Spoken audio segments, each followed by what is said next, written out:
el hombre, ¿no? Ujú, Y todo lo que generaba. ujú.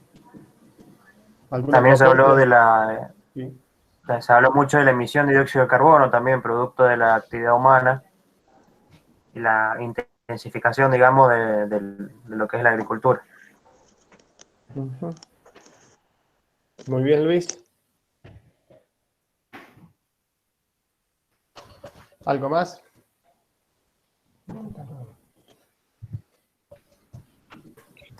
Se También enfatizó habían también visto sobre como... varios modelos. Tenemos dos, a No, Luis y perdón, Luis, sí, vos. No, que también había visto un aspecto más político del tema y cómo se relaciona, digamos, no solamente es algo científico, sino también va por el lado de las políticas que se van tomando y los Ujú, intereses económicos, por supuesto. ujú. Sí, Luis, muy bien. Diego. No, yo iba a decir que también enfatizó mucho sobre modelos que se han realizado y cómo no, a mí me gustó mucho la parte sobre cómo no sería sostenible en el tiempo y a largo plazo lo que venimos haciendo ya, ¿no? Ujú. Muy buen rescate, Diego, de lo que me ha mencionado Ricardo, ¿sí? Con la clase de Ricardo, dentro de los contenidos de las asignaturas que se van articulando unos con otros, empezamos con una parte más vinculada a atender los problemas ambientales con las herramientas que ya vimos en la parte general de ecología, ¿sí? A atender las problemáticas ambientales, ¿sí? En la primera instancia, Ricardo nos habló un poco de lo que es el cambio global, el cambio climático, ¿sí? Y que ustedes han rescatado algunas partes, ¿sí? Reviendo la clase, rescaté un fragmento pequeño que voy a tratar de compartirlo con ustedes de la clase de Ricardo, ¿sí? A ver, voy a poner compartir toda tu pantalla. Entonces, perfecto.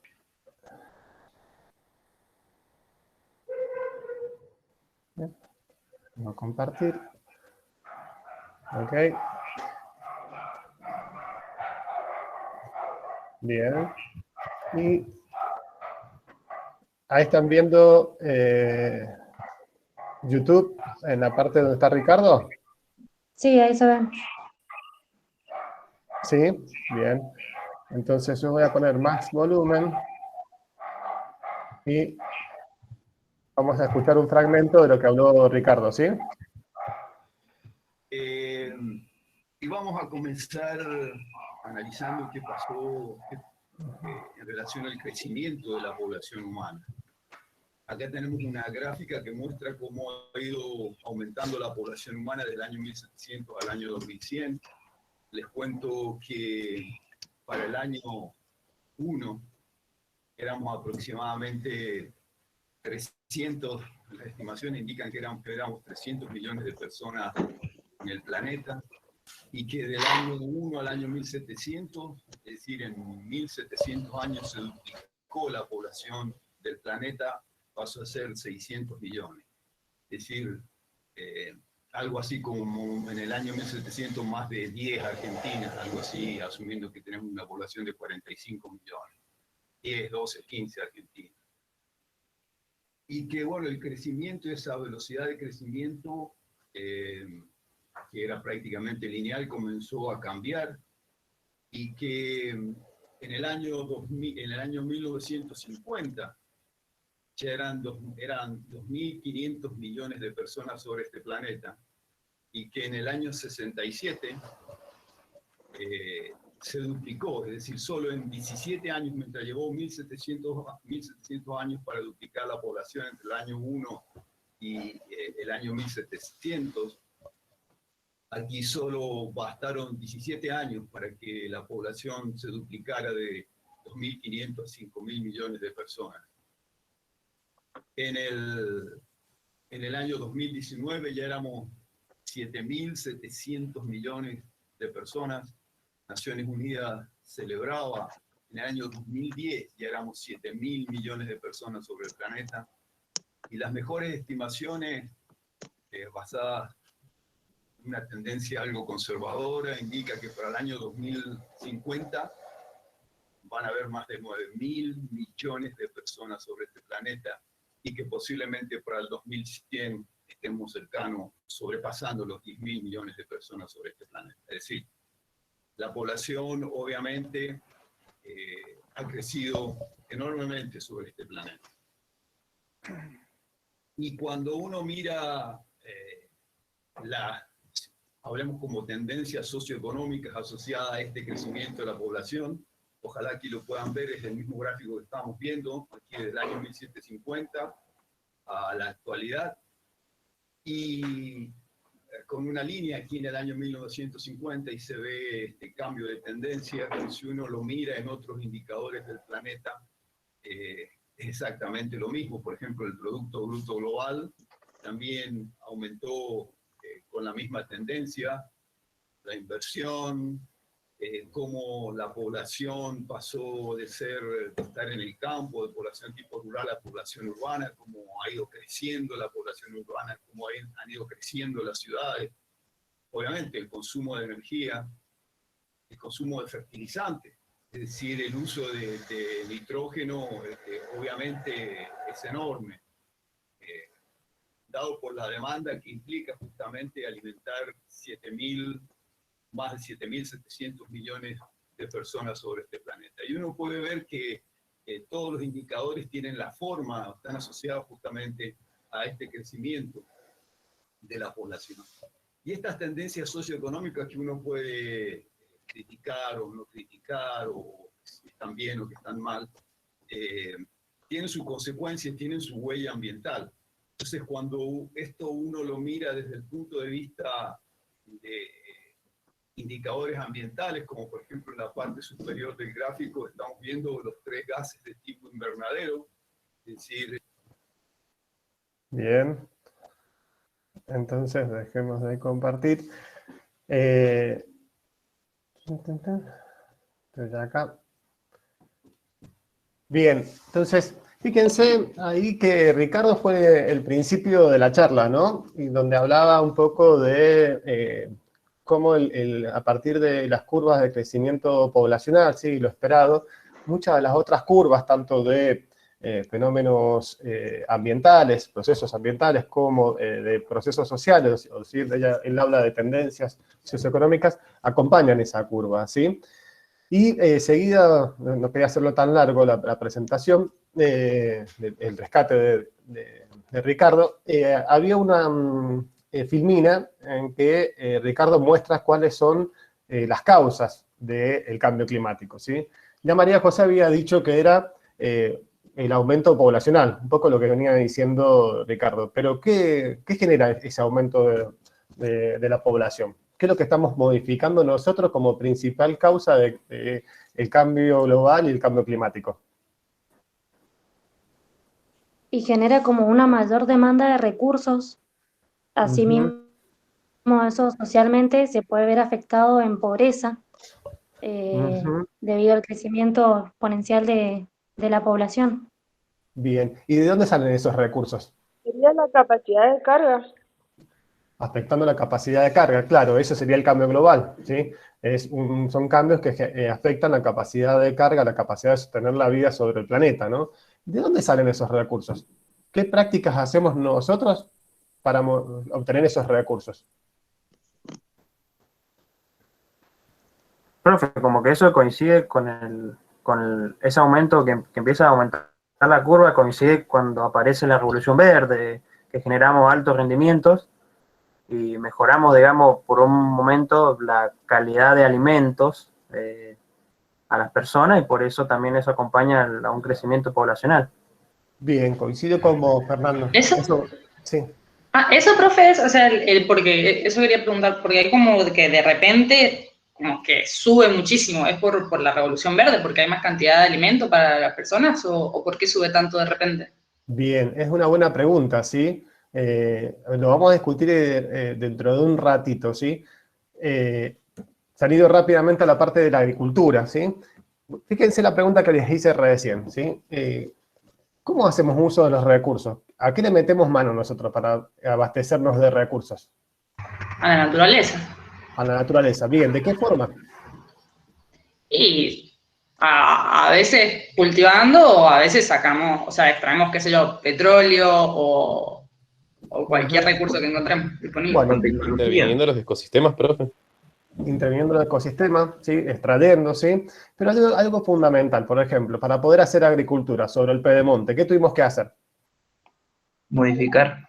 Claro, desmontar. Tuvimos que desmontar, le cambiamos el uso de la tierra.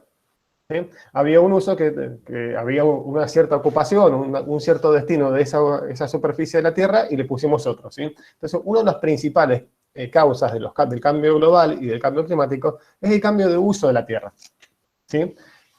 ¿Por qué hacemos esto? Porque necesitamos ocupar más superficies para poder extraer distintos recursos, ¿sí?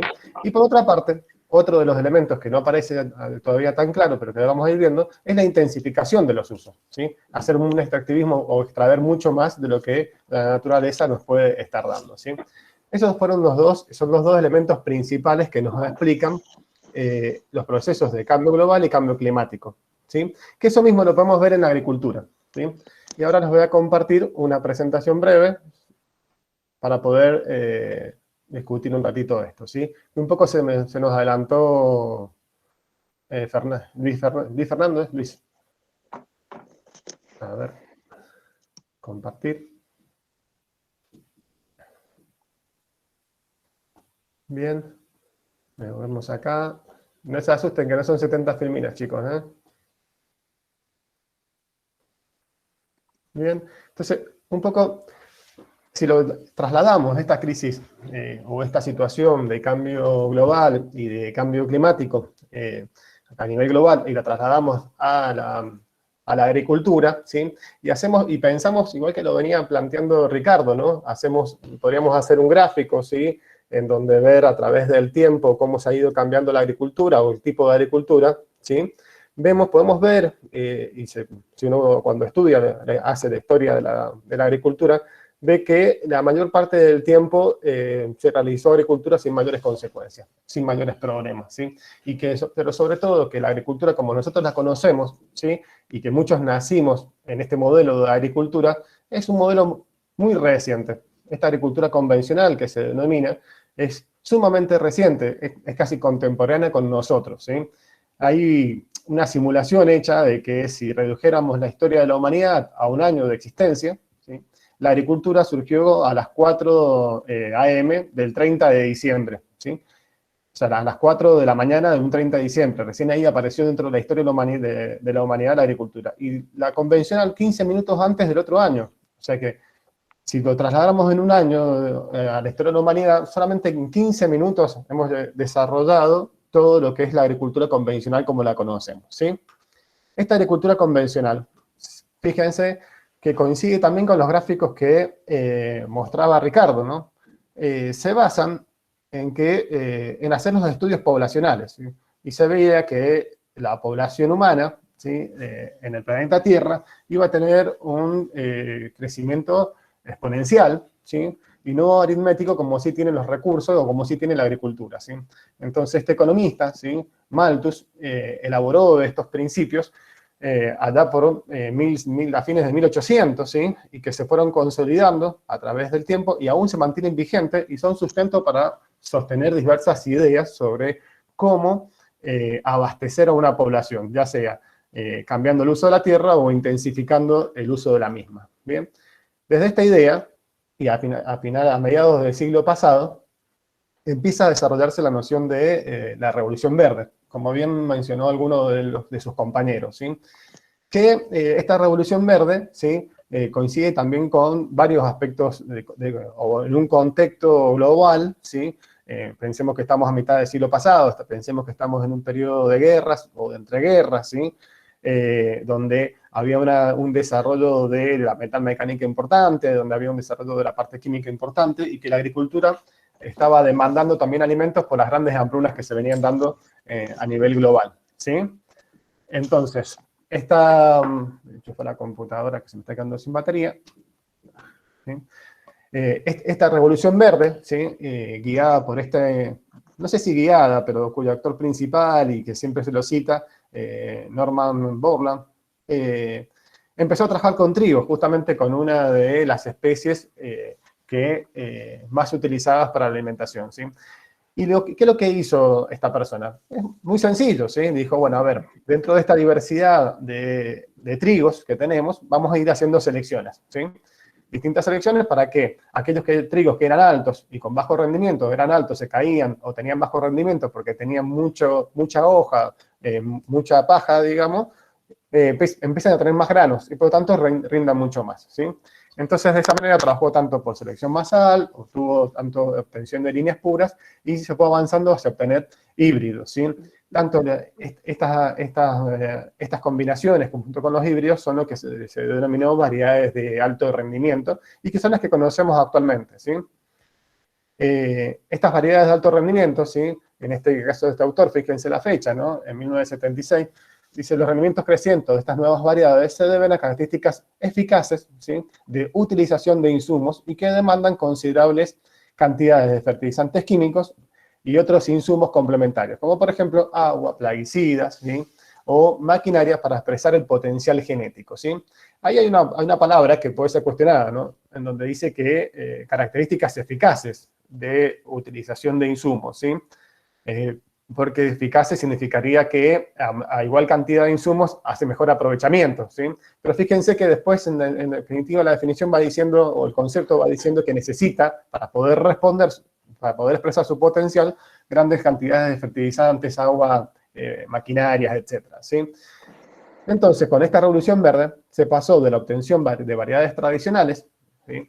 Es decir, en muchas localidades la población iba haciendo sus producciones, ¿sí? E iban seleccionando aquellas especies que mejor resultados les iba dando en diferentes aspectos, por lo tanto iban haciendo un ajuste del fenotipo al ambiente, ¿sí?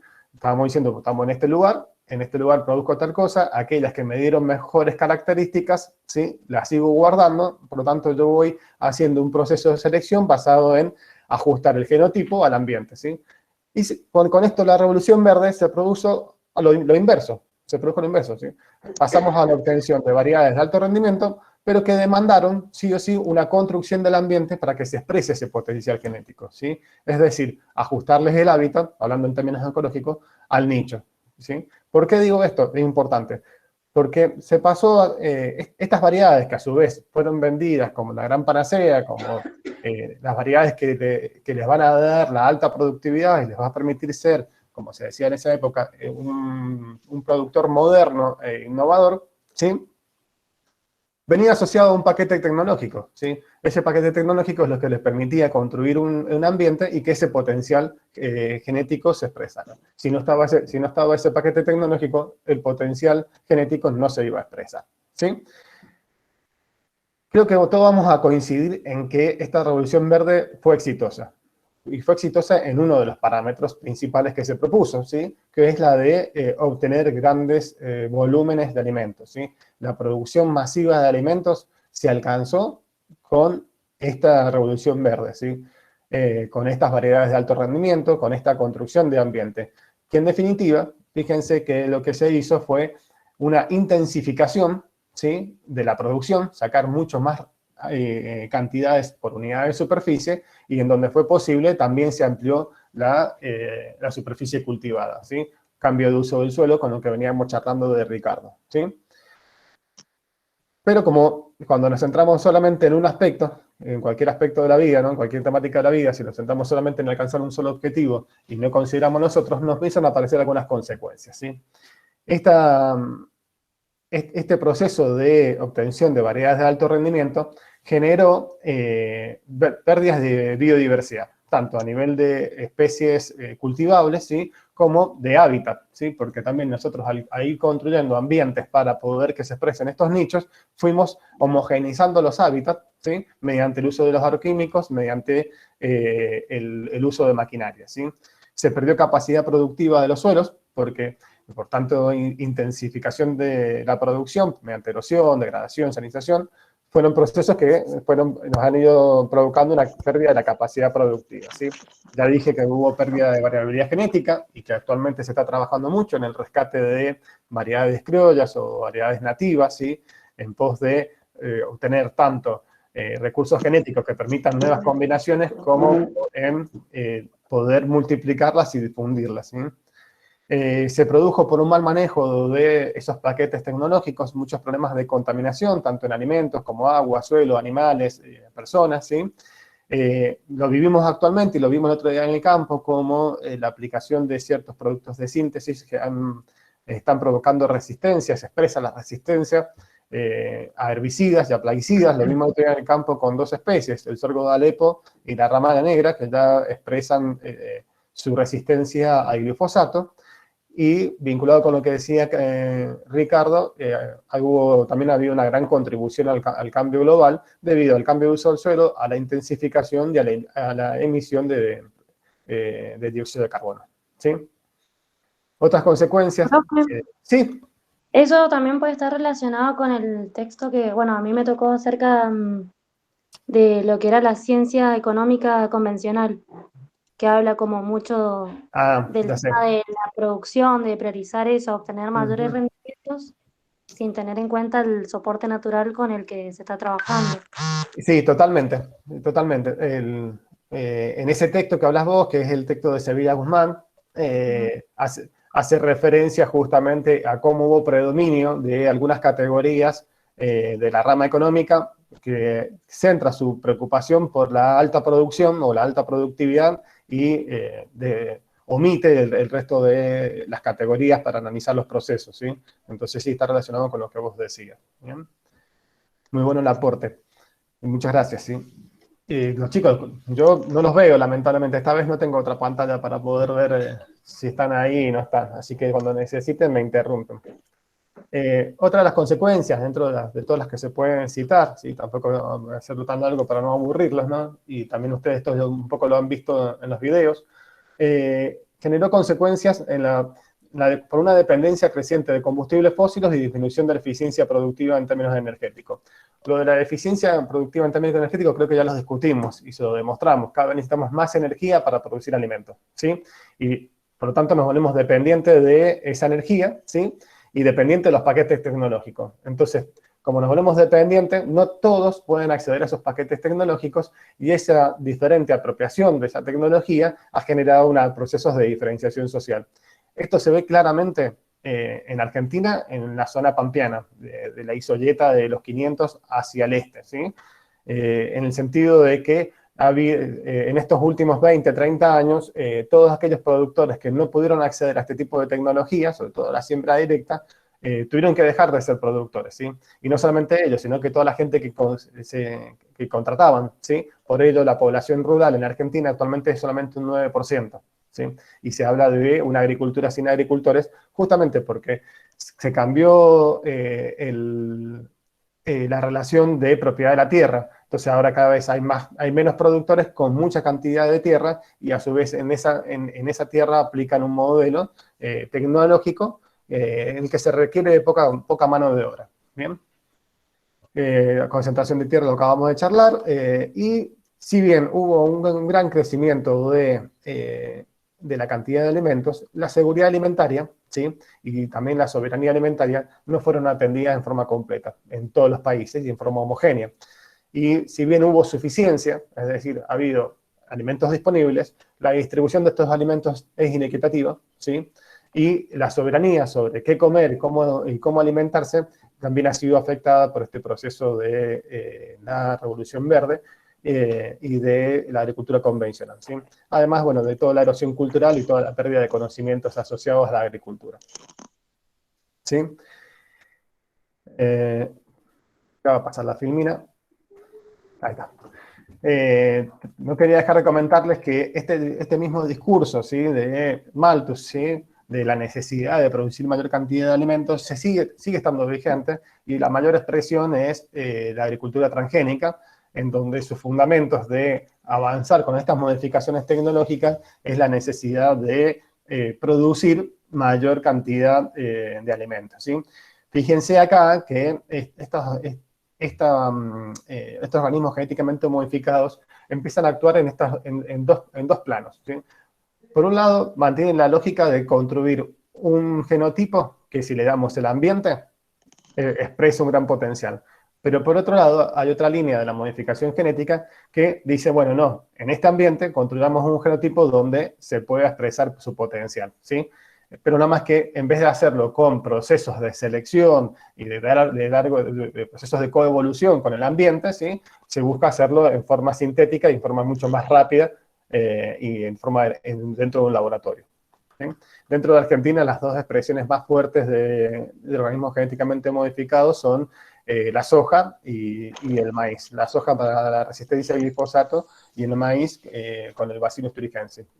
¿Sí? Profe, y ahora también el trigo. Y también el trigo. Sí, sí, sí. También el trigo, ahí hay todo un debate acerca de los alfajores habanas y cómo se asocian intereses económicos para legitimar prácticas de unos y otros, ¿no? Pero es interesante el debate. Hay que tratar de seguirlo y tener ojos críticos, ¿no? ¿Qué me parece interesante de esto, además de la consecuencia, lo que les vengo diciendo? De que uno puede distinguir, bueno, cuáles son las visiones, cuáles son las lógicas que están puestas para poder llevar adelante la agricultura, que se puede llevar de muchas formas, ¿sí? Y que esas formas hay que tratar de ir comprendiéndolas, hay que tratar de ir desmenuzándolas, ¿sí? Para tener criterios, saber a dónde uno va a poder aportar, a dónde uno se va a comprometer o a dónde uno va a insertarse laboralmente, ¿sí? En esta concepción de la agricultura convencional, perdón, predomina una visión del ambiente como algo externo al hombre, ¿sí? Que es una visión muy parecida a la que piensa la economía clásica, ¿sí? El ambiente está por fuera del hombre, el ambiente es algo inagotable, que siempre nos va a dar recursos y que por lo tanto está destinado también a nuestra satisfacción. Una visión sumamente antropocéntrica, ¿sí? Sumado a esto, está una mirada cortoplacista y productivista. Produzcamos lo más que podamos mientras podamos, ¿sí? Cuando ya no podamos hacer eso, bueno, veamos qué hacemos. Y ahí aparece lo del optimismo tecnológico y la confianza en la tecnología, ¿sí? Está basado mucho en el rendimiento de pocos cultivos como sinónimo indiscutido del éxito. Es decir, lo que se buscó en esto de las variedades de altos rendimientos y de tener grandes paños de un solo cultivo, es decir, bueno, seamos especialistas en el cultivo de esto y tengamos la mayor productividad posible. Y eso desplazó a otras formas de producir, ¿sí? En el que había una combinación de cultivos, ¿sí? Que en su conjunto permitían que esos agricultores lograran subsistir a través del tiempo y sus sistemas productivos también, ¿sí? Esta mirada de la agricultura convencional ha sido acompañada por una visión de la ciencia, ¿sí? Una visión más bien atomista, ¿sí? Y reduccionista del mundo, de construir modelos bastante simplificados o modelos donde algunas variables tengan un peso muy fuerte, ¿sí? Y que subordinan al resto, y por lo tanto se producen conocimientos para atender principalmente a esa variable, ¿sí? Estas tres miradas nos han llevado, y digo nos han llevado, y me incluyo porque en definitiva nadie está exento de estas miradas, ¿sí? Nuestras prácticas cotidianas, algunas veces, si ustedes se ponen a analizarlas, van a ver que tienen algunos aspectos, o yo por lo menos me los reconozco y trato de ir cambiándolos, ¿no? Estas miradas, estas visiones nos han imposibilitado percibir que hay un agotamiento, que hay una degradación. Creo que ya eso es cada vez más difícil, ya es difícil salir afuera y no ver cómo los glaciares están disminuyendo, y no solamente por procesos naturales, sino por procesos de cambio climático asociados a lo que venimos charlando, ¿sí? Aumento de las emisiones de dióxido de carbono por consecuencia del crecimiento poblacional, cambio de uso de la tierra, ¿sí? Intensificación, ¿sí? Otro aspecto es que hay un insuficiente conocimiento sobre el funcionamiento de los agroecosistemas. Fíjense que la Revolución Verde, ¿sí? Puso a funcionar casi todas las ciencias agrarias en un cultivo.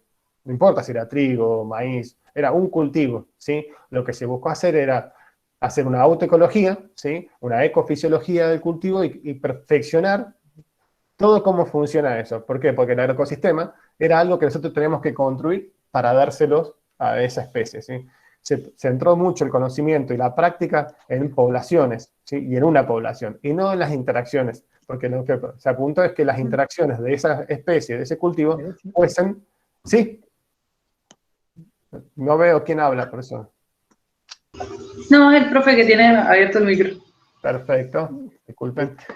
Entonces, fíjense que tuvieron que pasar varios años para que el concepto de agroecosistema se volviese un poco más fuerte y se entendiera que debía ser complementario a los estudios de poblaciones, a los estudios de cultivos o de ecofisiología de cultivos, ¿sí? Y que había que analizar las interacciones, ¿sí? y bueno, estaba lo de la excesiva confianza en la tecnología, ¿sí? Antes de seguir, les quiero compartir con ustedes el fragmento de otro video. Profe, ¿Sí? en el caso, o sea, ¿a qué se refieren bien a lo de excesiva confianza en la tecnología? Como que se deja mucho de Un lado poco el lo que tema de la veníamos charlando. participación de los actores sociales. Repetime, disculpa. De que sí, es como que deja de lado la participación de los actores sociales. ¿O a No, qué no se es que deja refiere? de lado la participación, sino es un poco lo planteamos en el foro, con lo que el aporte, ¿se acuerdan que charlamos un poco de la tecnología, del optimismo tecnológico? ¿Sí? Lo planteó Silvina en el foro y lo estuvimos debatiendo. En el sentido de que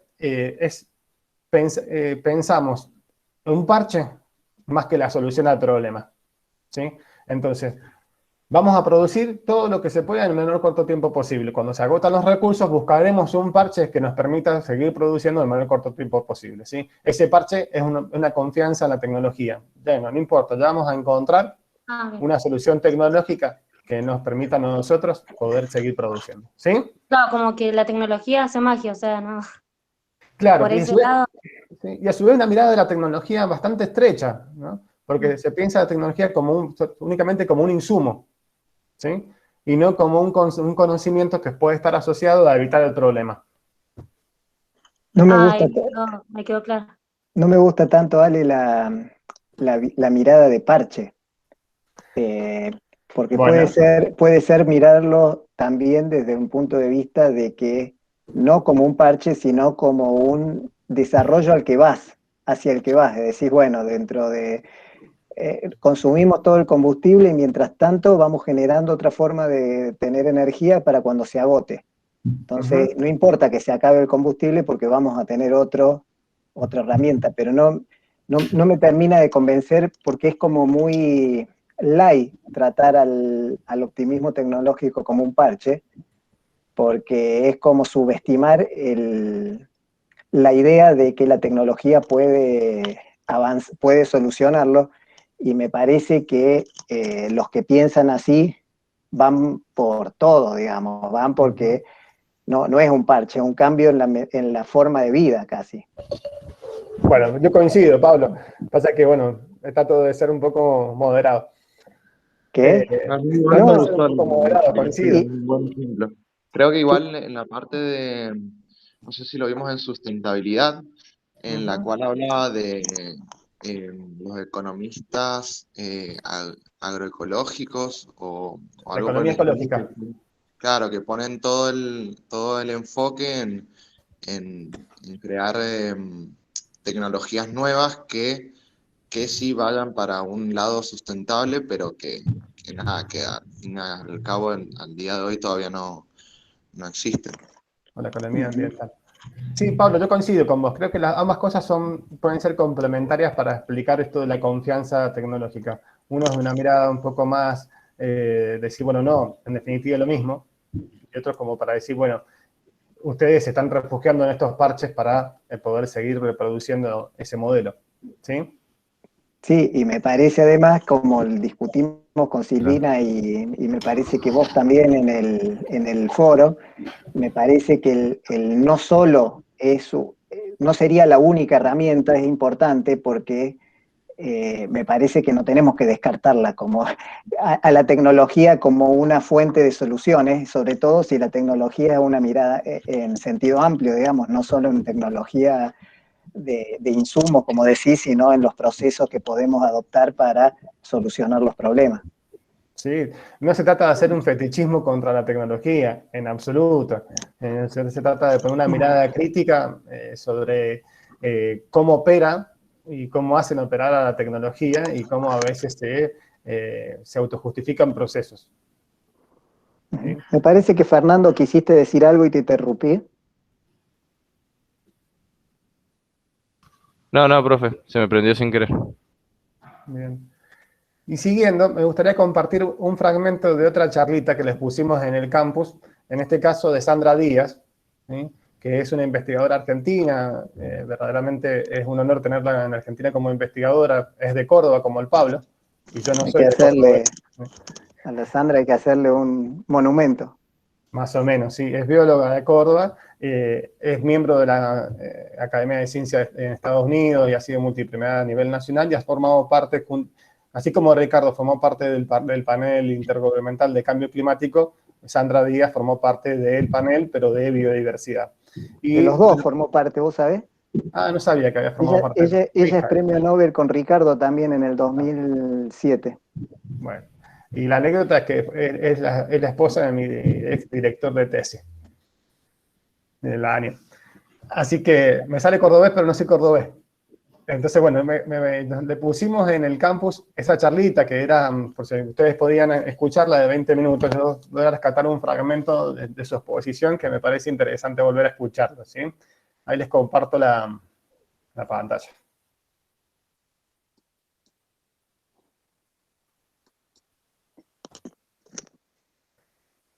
¿Ya están viendo ahí la pantalla en YouTube? Sí, ahí se ve. Perfecto. Este informe que les mencioné, analizamos la evolución desde los años 70 hasta el día de hoy de 18 categorías generales de estas contribuciones de la naturaleza para la gente. Y encontramos que solo 3 de ellas han aumentado mucho desde los años 70. Y estas 3 contribuciones son la provisión de comida y la provisión de fibras y madera y la provisión de energía. Desde los años 70 hemos aumentado dramáticamente nuestra capacidad de producir grandes volúmenes de estas 3 cosas. Y no solo eso, sino también de transportarlas a lo largo y a lo ancho del planeta. Por otro lado, ustedes me pueden decir que a pesar de eso, hay mucha gente en el planeta que no tiene suficiente cobijo, que no tiene acceso a la energía segura, y hay cientos de millones de personas con desnutrición crónica en el mundo. Pero claramente esto no tiene que ver con el volumen absoluto que se está produciendo, porque en los últimos años básicamente hemos inundado el planeta con estas mercancías. Paralelamente, encontramos que 14 de las otras contribuciones de la naturaleza para la gente disminuyeron muy significativamente desde los años 70. Y estas disminuciones y estos aumentos no son independientes de unos de otros, sino que en realidad la causa principal de la disminución de estas contribuciones es el aumento de estas 3 contribuciones que mencioné. Lo que está ocurriendo básicamente es que al tratar de garantizar la provisión de estas mercancías en gran abundancia y con fácil acceso local y a precios realmente convenientes para todos aquellos que los pueden pagar, de mercancías que tal vez están producidas en el otro confín del planeta, al implementar este modelo, debido a que el planeta es un sistema cerrado y debido a que estamos todos conectados, necesariamente hay un impacto negativo a nivel del tapiz global. Y este impacto negativo se siente en un deterioro del tejido vivo no humano y también se manifiesta en forma de injusticia y sufrimiento en el tejido social.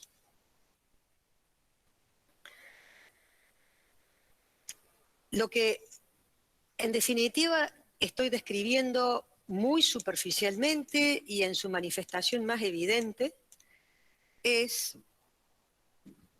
un modelo de apropiación de la naturaleza que no es solo un modelo económico. Por supuesto que incluye un modelo económico, pero va mucho más allá. Es un modelo general de organizar el mundo vivo y organizar las relaciones sociales a través de la mediación del mundo vivo. Y este modelo general se sostiene a través de una serie de narrativas sociales. Narrativas sociales que, como probablemente ustedes sepan, son estas historias que nos cuentan o que nos contamos a nosotras mismas o que les contamos a las demás sobre cómo funciona el mundo y a qué aspirar y qué es lo correcto, qué es lo que hay que hacer y qué es lo que se permite y es tolerable y deseable hacer a fin de alcanzar esa aspiración. Cuando uno analiza las narrativas sociales principales que están sosteniendo este modelo, y si uno las analiza estrictamente desde el punto de vista ecológico, son absolutamente insostenibles. Son básicamente cuentos de hadas. Y voy a mencionar solo 3 de los cuentos de hadas principales. El primero y probablemente más importante es el que dice que en un mundo que es claramente cerrado y materialmente limitado, el crecimiento ilimitado no solamente es posible, sino que es deseable. Y que todos estamos invitados a la fiesta de ese crecimiento. Claramente, en un mundo cerrado e interconectado, esto desafía las leyes no solamente de la biología, sino de la física. Claramente, aquello que crece de forma ilimitada en un sitio está produciendo pérdida en otro sitio del tejido. Claramente, lo que consumimos en exceso se lo estamos quitando a alguien o a algo. Y claramente, si los desechos y los efectos indeseados de mis decisiones y de mis acciones no me los encuentro en mi hermoso jardincito delantero, es porque seguramente están en el jardín de alguien más. Probablemente en otro barrio donde no lo puedo escuchar, donde no lo puedo ver, donde no lo puedo oler. Pero tarde o temprano me lo voy a volver a encontrar. Un segundo cuento de hadas es que podemos seguir aislándonos cada vez más de la naturaleza sin consecuencias.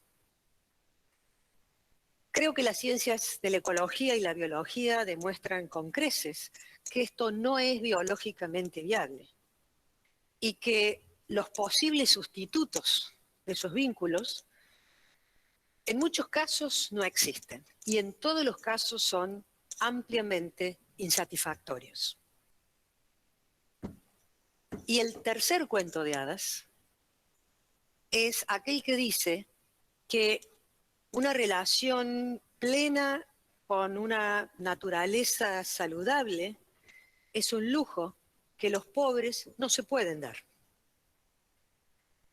La naturaleza es el daño colateral lamentable pero inevitable de la gran gesta del desarrollo.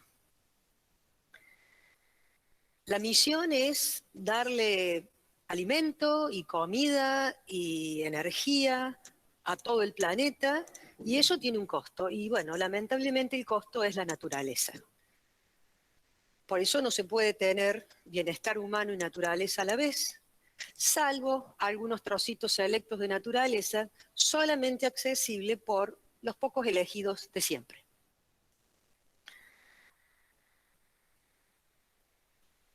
Es cierto. Bien, dejo de compartir de vuelta.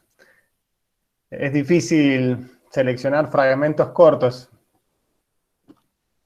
de estas dos charlas, ¿no? A ustedes, al escucharla a Sandra, y en función de los que hemos venido charlando a lo largo de la asignatura, ¿qué podrían rescatar?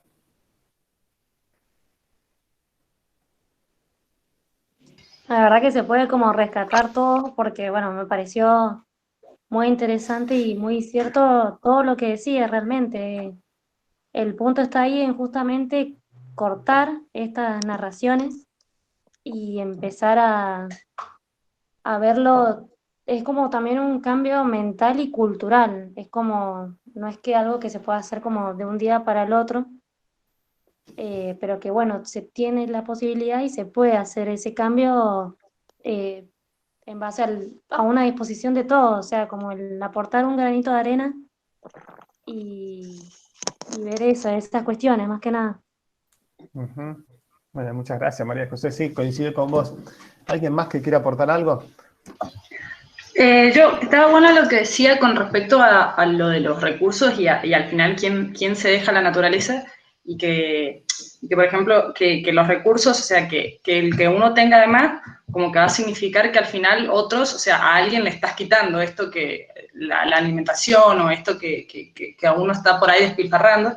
Bueno, y eso se ve en los distintos países. Qué sé yo, va a Estados Unidos, ahí, no sé, o acá en Argentina, que hay un montón de población, por ejemplo, con obesidad, cosas así, y después vas a otro país y hay una desnutrición enorme, entonces como que no se distribuyen bien las cosas y al final creo yo que ese es como el mayor problema. Y siempre terminan ciertos sectores favorecidos y después los otros como que se quedan con el resto y encima bueno, lo que hablaba nuestro texto un poquito para enlazarlo, era como que encima nos terminan echando la culpa a los países subdesarrollados de la contaminación y cosas así, entonces es como que se genera una desigualdad a partir. Ah, bueno. Muy bueno el aporte. Yo, profe, justo eso no, bueno, que no entiendo, o sea, no, yo no coincido justo con eso de que o sea, como que en la sociedad cuando unos ganan, otros pierden. O sea, con la riqueza y todo eso. Porque usted mostró, no, usted no, en el video de Ricardo, de que el PBI crecía de manera exponencial. Entonces, ¿cómo es que aumenta la riqueza si unos ganan y pierden? ¿No debería ser constante la riqueza? Bien, está buena la observación, Ignacio. Gracias por la pregunta. Gracias, Alicia y María José, por la intervención. Ignacio, lo que están haciendo referencia en un principio más básico es que los recursos, y en términos ecológicos, son escasos. Y los que tienen uno no los tienen otros. ¿Sí? ¿Se acordás la definición de recursos y de regulador? Más o menos. Que vimos acá en ecología, ¿sí? Entonces decíamos que los recursos son aquellos factores, ¿sí? Que cuando son tomados por una especie no pueden ser tomados por otro. Por eso hay competencia, ¿sí? Un recurso claro, sí. Entonces eso es lo que está diciendo, que algunos recursos los toman uno y otros no lo pueden tomar, no pueden acceder, no pueden apropiarse de esos recursos. Y luego vos lo asocias, disculpa, con la idea del PBI. El PBI es un indicador económico, ¿sí? El PBI es un indicador genérico del crecimiento económico de un conjunto poblacional, pero no habla de la distribución, ¿sí? Entonces, puede haber aumento de riqueza, pero no necesariamente hay una mejor distribución de la riqueza. Entonces, si no hay distribución de la riqueza, quiere decir que toda la riqueza que se produjo puede ser concentrada por un sector y no por el conjunto de la población, o concentrada en mayor parte por un sector y escasamente concentrada por el resto de la población. Por eso habla de inequidad en los accesos a los recursos y en las formas de apropiación y por lo tanto en las posibilidades de construir riqueza. No sé si logro salvar tu duda, Ignacio. Pasa, yo sé el indicador ese porque, o sea, lo veo como que en la sociedad nosotros accedemos a los recursos mediante la plata o la riqueza. Es una de las formas. Sí, el intercambio de mercancías claro, desde hace un tiempo está mediado por el dinero. ¿Sí? Entonces, profe, ¿sí? Y bueno, de eso también hablaba o sea, el artículo que nos había tocado leer, que estaba bueno, que decía como que que las riquezas se habían empezado a medir a partir del dinero y como que, digamos, la economía hacía como cierta distorsión por ejemplo, de definiciones como, por ejemplo, desarrollo, riqueza, y que entonces uno piensa en riqueza meramente como plata y no en digamos, los recursos. Entonces ahí claro, como que se hacía la distorsión. Fíjense que economía y ecología tienen la misma base, el mismo término inicial, el nombre, eco, de ecología y economía. Nada más que la ecología estudia las interacciones entre los componentes que conforman un ecosistema y la economía o sea, en definitiva estudia las interacciones dentro de ECO, que es la casa, ¿sí? Y la economía estudia la administración de esa casa, ¿sí?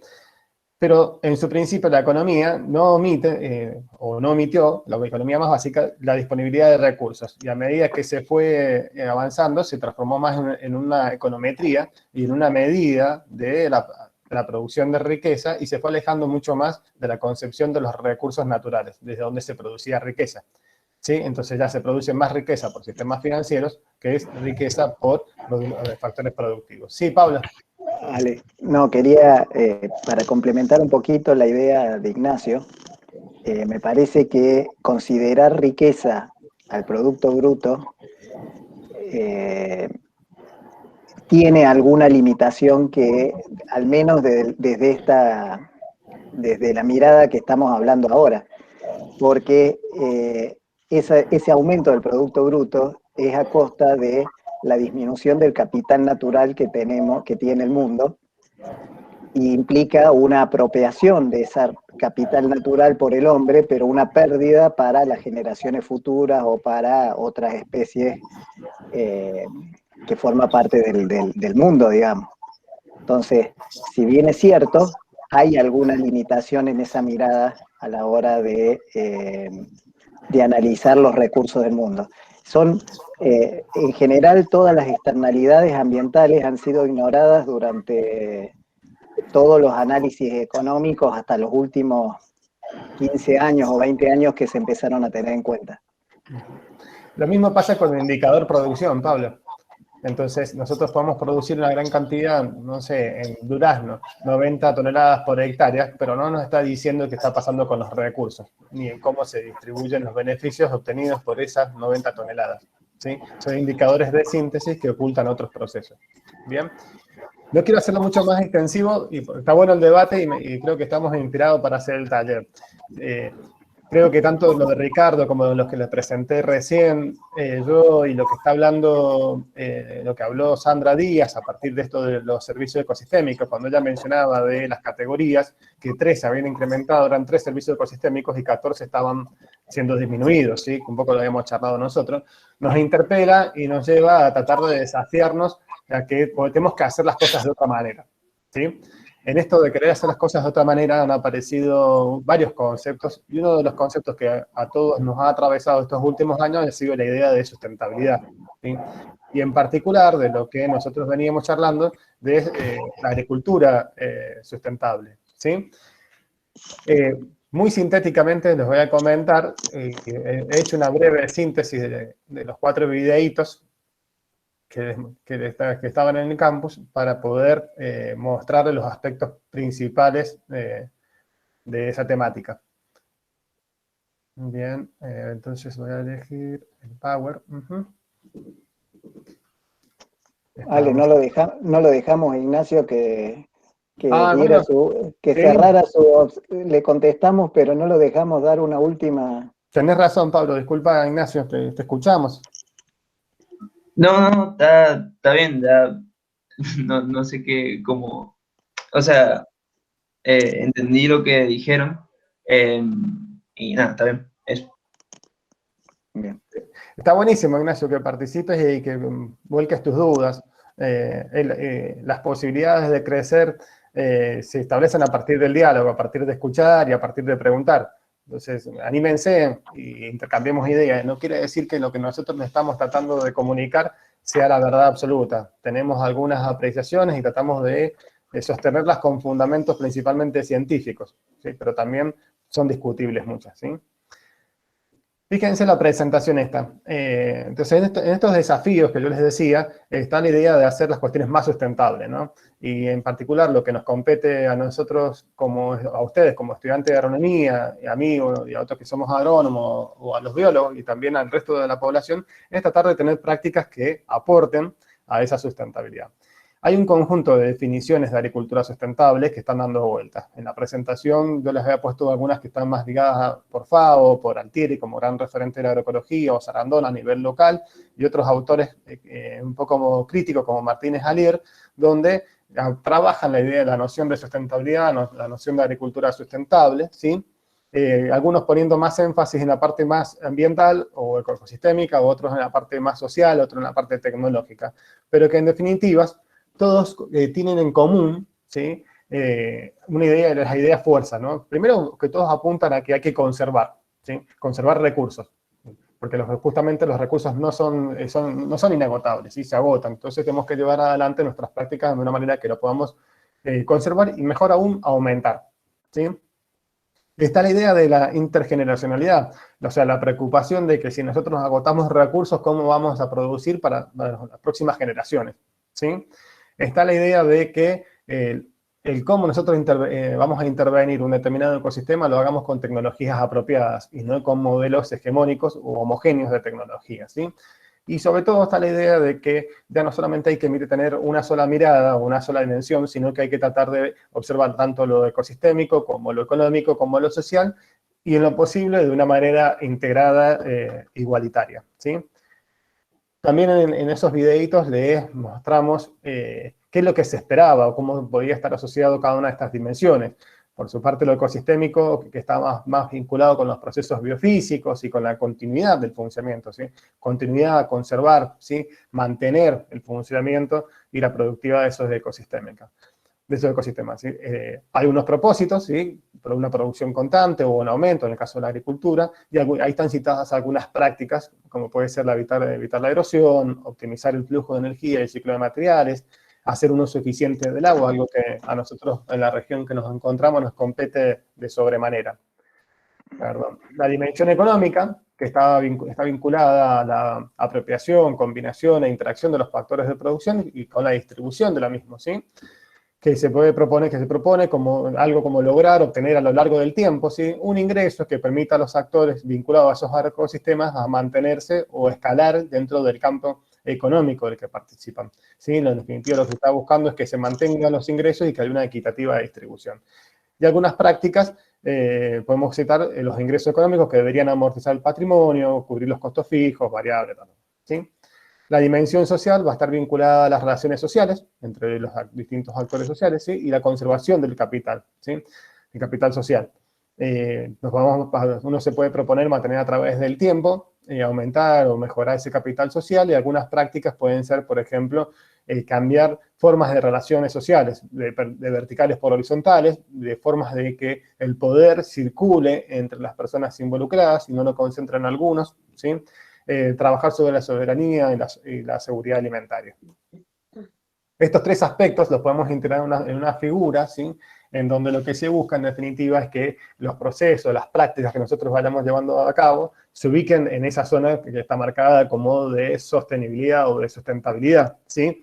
De modo tal de que logre un cierto acomodo, una cierta situación de compromiso entre los distintos aspectos sociales, económicos y ecosistémicos, ¿sí? Pero también le pusimos una mirada crítica a esta, ¿sí? Y empezamos les traté de poner algunos ejemplos de que esto que suena tan lindo y que sería deseable empieza a hacer un poco de ruido cuando se empiezan a relacionar, ¿sí? Entonces empezamos a ver que los tiempos económicos apremian más que los tiempos sociales y mucho más que los tiempos ecosistémicos. Por lo tanto, necesitamos obtener una cierta ganancia en un periodo de tiempo, y a veces lo hacemos a costa de los propósitos sociales y los propósitos ecosistémicos, ¿sí? También hablamos un poco cómo se podía responder estas dimensiones a las respuestas políticas. Por ejemplo, si tenemos propuestas que promuevan el consumo, estas propuestas comúnmente llevan a una mayor producción, ¿sí? Y que puede terminar desencadenando en una sobreextracción de recursos, en aumento de las externalidades, que fíjate ahí, Ignacio, que dice que no estén contempladas dentro del PBI, que es lo que te comentábamos. El PBI es un indicador genérico que dice el valor bruto, ¿sí? Pero no está reflejando qué es lo que se hace para alcanzar ese PBI. O que no se garantiza una justa distribución con ese tipo de políticas, ¿sí? Otro aspecto que nos preguntamos para poder pensar esas relaciones entre las dimensiones es qué involucra obtener un ingreso constante o un aumento, ¿sí? Y habíamos analizado que una alternativa era bajar los costos de producción y la otra alternativa era aumentar los factores de producción. Dentro de los costos de producción les ponía yo como que hacer compostaje, hacer reciclaje, en definitiva, es un costo más que nosotros tenemos que agregar a nuestro acto productivo.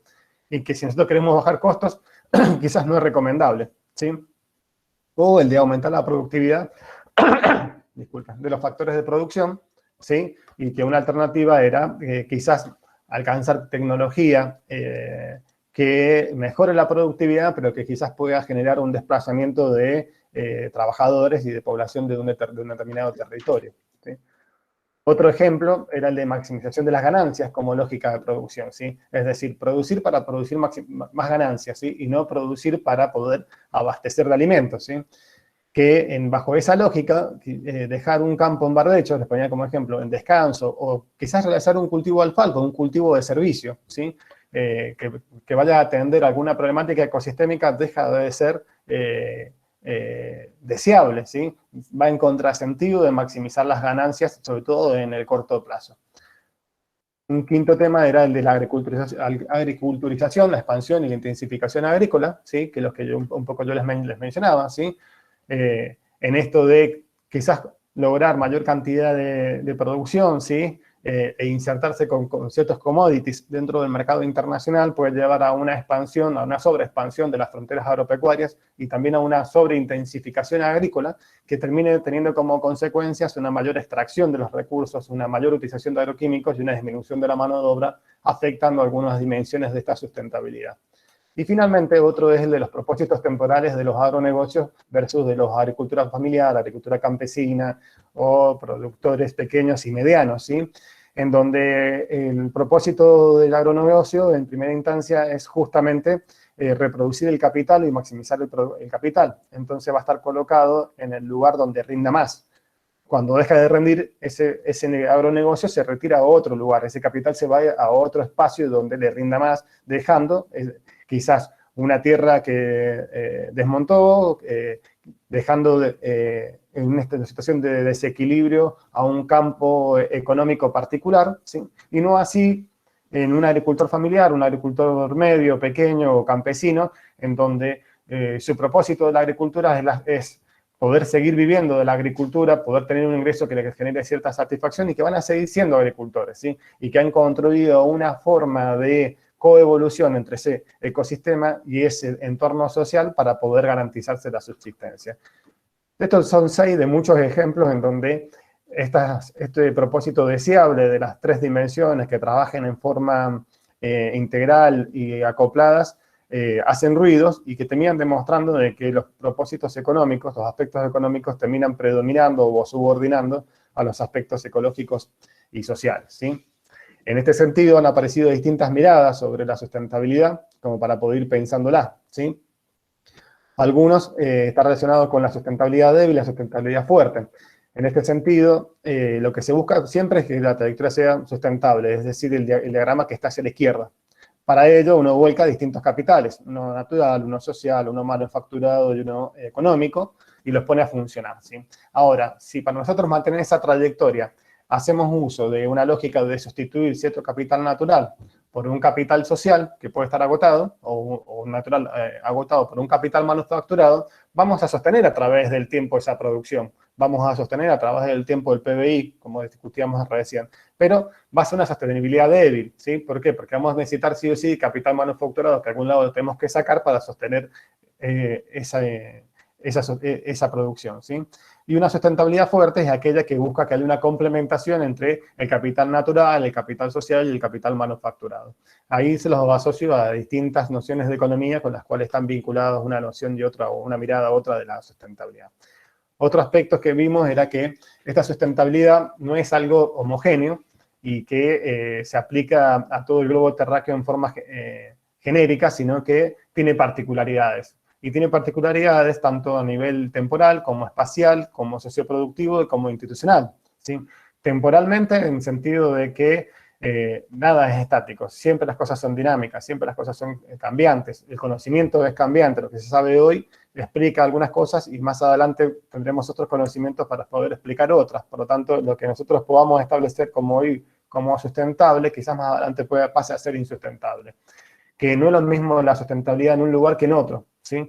Que no es lo mismo la sustentabilidad para un determinado sistema socioproductivo que para otro, y que las herramientas institucionales para poder pensar esa sustentabilidad son cambiantes. Por lo tanto, es una invitación, es un conjunto de consideraciones que uno debe tener para poder pensar a la sustentabilidad y no caer en un determinismo.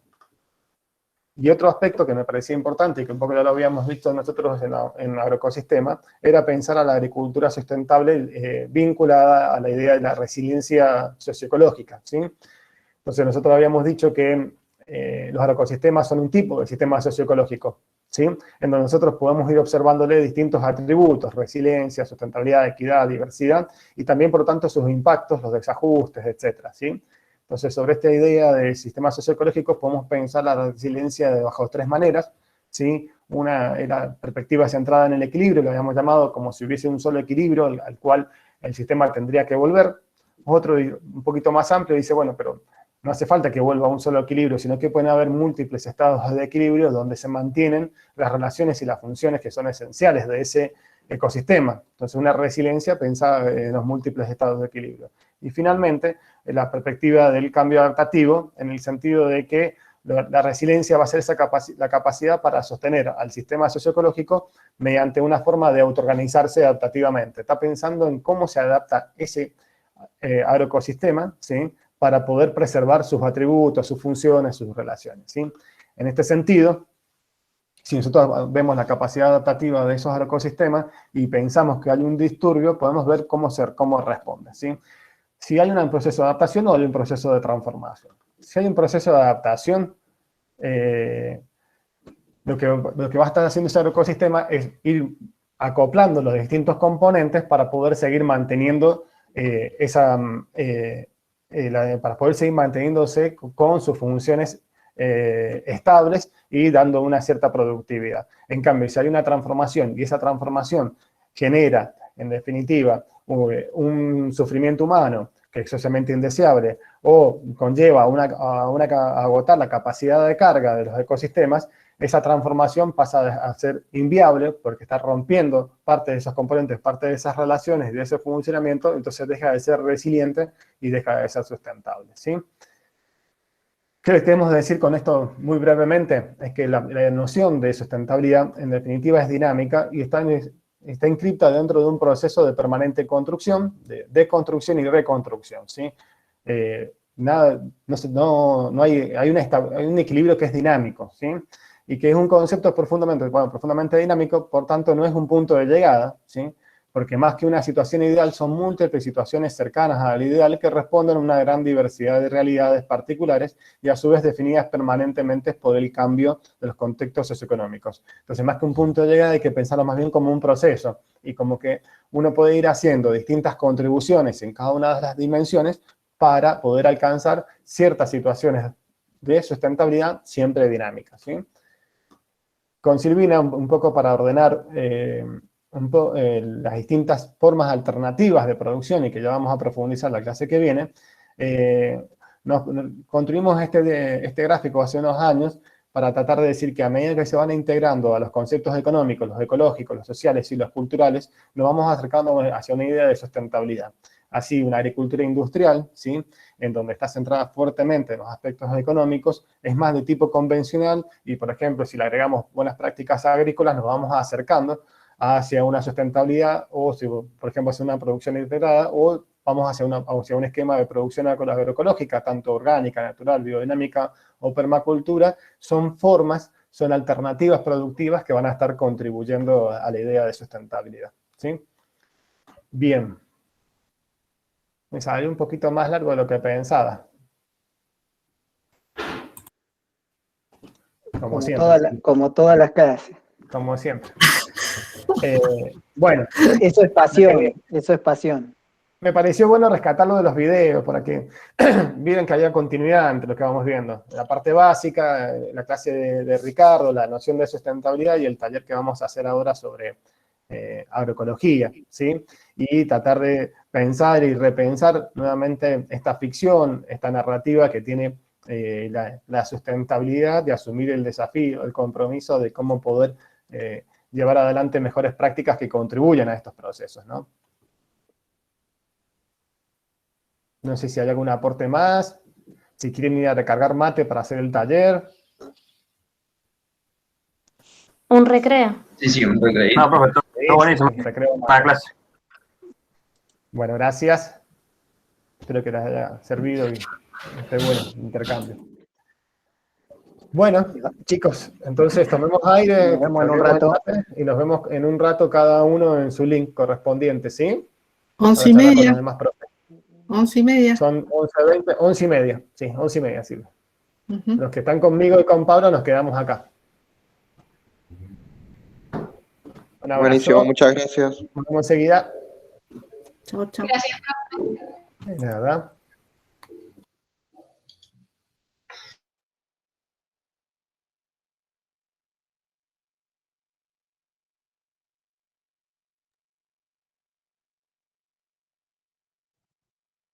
Ale, ¿estás grabando vos? Pues para que pares la grabación, si se puede.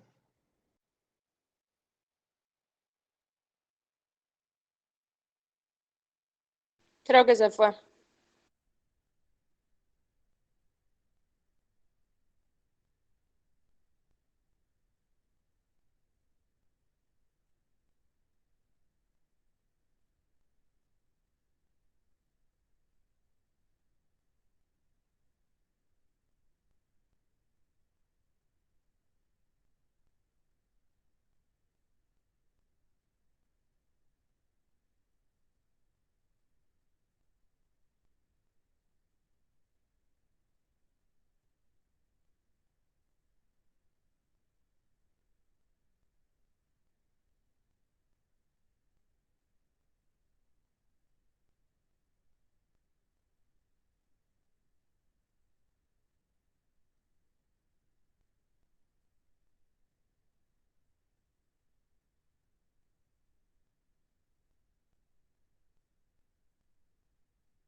Bueno, vamos volviendo. Profe, Sí, ¿cómo estás, Angelina? bien, buen día. Profe, por las dudas, ¿siguen Buen día. grabando? Buen día. Ajá, sigue grabando. Y a Carmen, a que tendría, a ver si lo puedo detener yo. ¿Listo? Es decir, que vamos a tener que hacer trabajo de edición. Siempre nos pasa. A cortar el tiempo.